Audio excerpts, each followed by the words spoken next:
Hi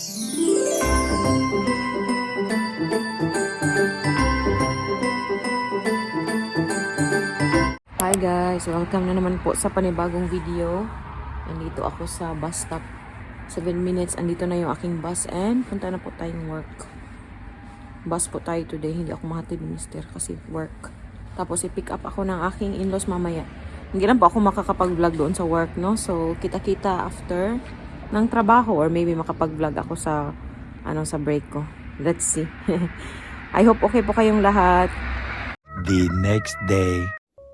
Inuutosan ko siyang kunin yung mga gamit para sa buhok niya. It's really already done. It's there, love. Yeah, just put your cream and your Even. hair brush, the borstel ba? Haar borstel. It's not even drop people. Okay. Ka-bright. Ayan na naman. Pasensya na kayo. Good morning po sa inyo lahat. Nakaroba na naman tayo. Mumaga. Ito lang po talaga yung time na makakapag kami ni Ana together. May time kami together. Ayan. Sabi niya hindi daw niya abot kaya kumuha ng na mapapatungan niya. Unicorn. Yeah. That clothes.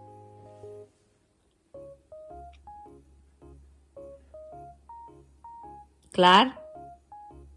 Kom weg niet vinden. Haar borstelskat.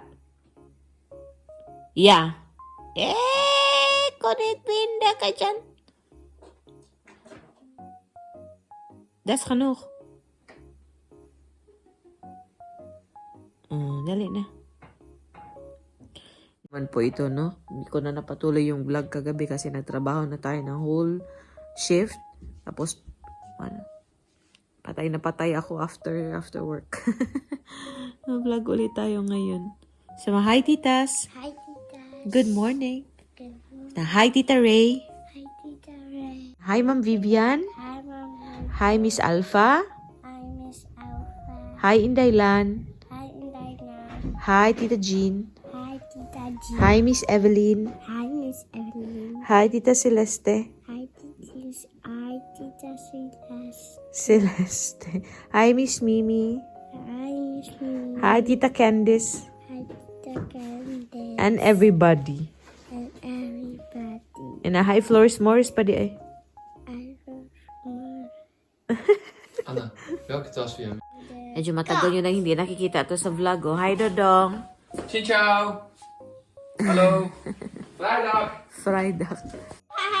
Snack bar day for Ruth. Every Friday, nagsa-snack bar sila yung yung tawag dito, fast food ba.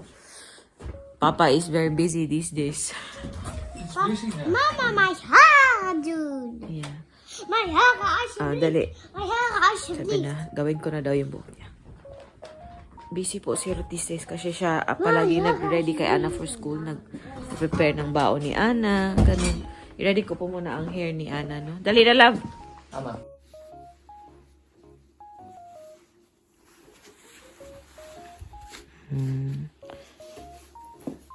It's okay. It's okay. It's okay. Her hair. Die wil even helpen. Kom. Zo, hè? No, the headband is not good. Nee. Ja, deze eruit? Nee, ik bedoel, ik wil de stick. Ja, maar dat kan niet. We moeten nou gaan.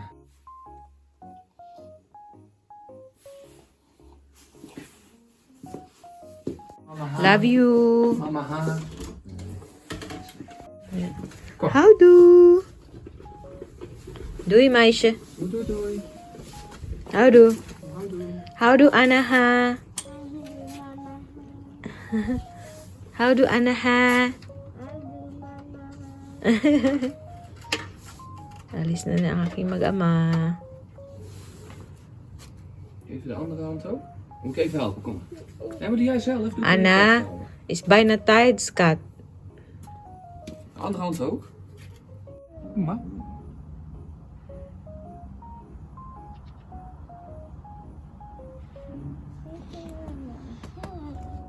Wat zeg je? Ja, maar we moeten gaan. Kom dan. Ayaw talaga mapatulong. Duy-duy, Ana, ha?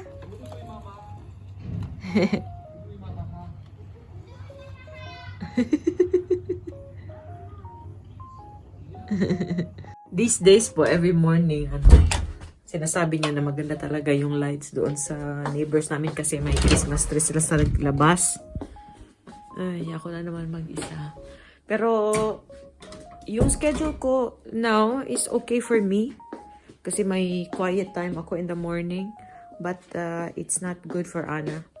I wouldn't say it's not really good. But, I mean, it's not easy for Anna. Hinahanap niya po talaga ako sa gabi. Umiiyak siya. Pag nalilibang siya, okay pa. Pero pag, yung downtime na niya, namimiss na niya ako. Sabi ni Ruth, hinahanap ka talaga palagi before siya matulog. Natural lang naman, no? Kasi nasanay talaga siya na ako palagi ang kasama niya. Kahit yung tatay niya yung nagdadala sa kanya sa taas to put her to sleep, pumupunta pa din ako doon to soothe her or to just to spend time with her, to make her relax. Yun. Iba din. Ako din, namimiss ko palagi si Anna, pero iniisip ko na lang na para din naman sa kanya to. Yan, nagtatrabaho ang nanay. And, kaya din 4 days lang yung kinuha ko para hindi masyadong busy. Sabi nga ng mga kasama ko sa work, mag 3 days ka lang kasi kasi may trabaho naman yung asawa mo. Yeah, maybe in the future po. In the future. Pero for now, may project kasi kami, may next project kasi talaga kami ni Ruth na gusto namin mag-save for the next project. Another investment para sa anak natin. Para sa amin. Ako lang na naman mag-isa ngayon. Pero last day of work today. Gusto ko po siya kasi Monday, Tuesday, and then may rest ako. Wednesday, Thursday, Friday, may rest na naman ako. Ayan. Okay naman. Nihintay ko lang yung tawag ng aking in-laws kung ihatid. Kasi sabi ng mother-in-law ko, ihatid nyo nila daw ako today sa work. Sabi ko, tawagan nyo lang ako in case para alam ko ba kung anong oras akong mag-prepare. Ganun. Okay naman na may baon na po ako. Iniinitin lang din naman doon. Tapos may basta yung mga baon ko dadalhin ko sa work, okay na. Nakaka-happy talaga to yung Christmas tree dito, uy. Next year, no? Try kong mag-set up ng maaga sa Christmas tree kasi nakaka-lift up po siya ng mood ko. Yun, yung magandang Christmas lights. I know, iba dito kasi lalo sa family ni Ruth, gusto nila na Sinterklaas muna. Pero hindi naman ako nag-decorate ng Sinterklaas dito. Mag-decorate ako ng Christmas tree kasi nga yung kapatid nga ni Ruth nga maagang nagde-decorate ng Christmas tree niya, 'di ba? So next year, ko na. Kasi nga, may ana tayo, expose siya sa Sinterklaas. And parang ayokong i-interrupt in a way, yung nakakasanayan niya ngayon. Pero, okay naman siguro, no? Maintindihan naman siguro ng bata. Or hindi naman yata complicated yun para sa... hindi ko alam. Pero we shall see. Ano ba yan? Patya, kumusta po pala kayong lahat? Pasensya na po. These days talaga, no?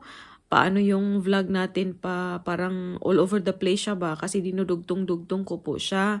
Kasi nga nagdi-daily vlog tayo these days. And I think masyado pong busy kasi nga din namin adjustment sa trabaho. Pwede naman siguro but I have to manage my time. Kasi I'm free naman in the morning so perhaps I can set up the camera in the kitchen like that or magchika, ganun. Sabi nga, si Sis Ray pala. Hello, Sis Ray. Nabasa ko yung comment mo. Sabi niya, missing your live daw, ganun. Pag naka-adjust na talaga sa schedule, Sis Ray, I hope okay po yung Dutch lesson mo these days. Mawag si Ruth, guys, kasi si Anna may Christmas dinner po sa school next week. Thursday siya next week, so wala po ako. So, ang mangyayari, kailangan nilang magdala ng mga pagkain. Si Ruth kasi, nag-pledge na siya ng main course kasi papiliin ka ng appetizer, main course, tsaka dessert. Ang pinili niya main course. Sabi ko, paano yan, Ruth? Wala ako. So, magluluto ako niyan umaga kasi magtatrabaho ako sa hapon. So, hindi mainit yung pagkain. Ito pa naman sila, ayaw pa naman ng mga Dutch ng ng malamig na pagkain. So, nakipag-usap daw siya sa teacher ngayon. Kaya tumawag siya, sabi niya, okay lang daw, sabi ng teacher, na lang daw nila. Initin lang niya daw nila doon sa, may microwave naman daw sa school. So, initin na lang nila. Parang 6 kids lang yata yung magjo-join sa Christmas dinner. The rest, baka may vacation. Ang gusto sana ni Ruth magdala ng lumpia. Sabi ko, sige, okay lang din ang lumpia. Pagpunta niya doon, sabi niya, Buang, may nagsabi na magdadala ng lumpia. Can you guess who? Sabi ko, yung Chinese na classmate ni Ana. Kaibigan ko din po yung nanay. Yung nagpunta na din dito yung bata ba? Kaibigan ko din po yung nanay. Sabi ko, sila no. Kasi kami lang yung Asians sa sa grupo. So walang lumpia. Spaghetti po yung gagawin ko. Pero guys, balikan ko na lang po kayo mamaya. And I think after today's vlog, sasabihin ko na po sa inyo ang gusto ko talagang sabihin about sa work ko. I-update ko po kayo. Kasi gusto ko siyang sabihin pero parang nag-wait pa lang ako ba. So after this vlog, abangan niyo po yung next nating vlog. Sabihin ko po sa inyo ang mga pangyayari talaga these days. Char talaga, no? Pagpasensyahan niyo na po talaga yung ating look. Yung ating mama look in the morning. Pasensya na.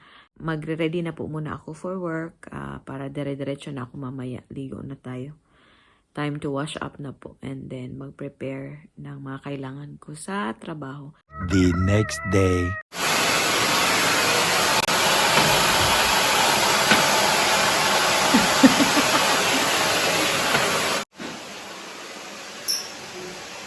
Yan, last 2 weeks na naglinis sa school. Yan yung kanilang spring. Last 2 weeks and then wala na ako dito. Tinatulungan po ako ni Rick. A few moments later. Bahay na po kami ni Mr. Next day na po talaga ito, no? Nung galing ako sa work ba, and then next day na ito, hindi na po ako nakapag-video. Kain, may rice ako dito. Ay, buhay. Pasensya na po talaga at talagang dugtong-dugtong yung aking mga videos, guys. Pag last night, nung dumating ako ng bahay, patay na patay ako, parang akong binugbog. So, ako diretso, nagpahinga. Tapos kanina, tinulungan ako ni Misa, nakita niyo doon sa school kasi may 2 weeks pa ako sa school. Why do you have that? Muhammad. Isasabit niya yung decoration ko sa door. May maliit na wreath kasi ako. Hindi pa siya nalagay bang. Palagi niya nakakalimutan. Ngayon niya natandaan. But after ko pong mag-lunch, magluluto po ako ng lumpia. I mean, magfa-fry ng lumpia kasi ipipick up siya ng Filipino ko nakakilala dito. Nag-order po siya ng 50 pieces yung luto na. So, yun po yung ating gagawin. Busy ang Saturday pa din. Uy, akala ko pahinga today pero wala man. Trabaho mangyapon tayo. Kain. Bawiin na lang natin sa kain, char. Alam. Baka tumaba na naman ako masyado dito. Klaar? Yes. Mm. Still a hole from last year, so I did it in that. But it's not loose. But it should be good, I think. Okay. Nauna po yung deep fryer namin. Buti na lang dalawa yung deep fryer namin, so mabilis ko lang matapos yung yung pagluluto, pagfa-fry ng lumpia. 2 beses ko po siyang i-fry para crispy talaga mamaya ba. Hindi makunat pag medyo maano na siya. Medyo malamig na.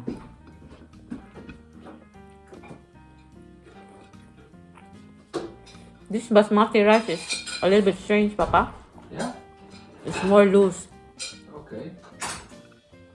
Yeah, that's the thing, well, I'm Dutch, yeah? Compared to the last one. For Dutch people, rice there's only one rice, it's all the same, you know? You don't taste the difference between this rice or that. Only sticky rice is a bit different. So, na-end ko na rin po yung dito ko na i-close yung ating pa-video. Mag-vlog po ako bukas, pero tapusin natin ang vlog na to. Wow, parang this is worth 3 days of vlog. Wow. I always cannot finish the vlog. Oh, Maraming salamat po sa panonood and kita-kita naman po tayo sa susunod na video. Ingat po kayong lahat. Doy, mush babush!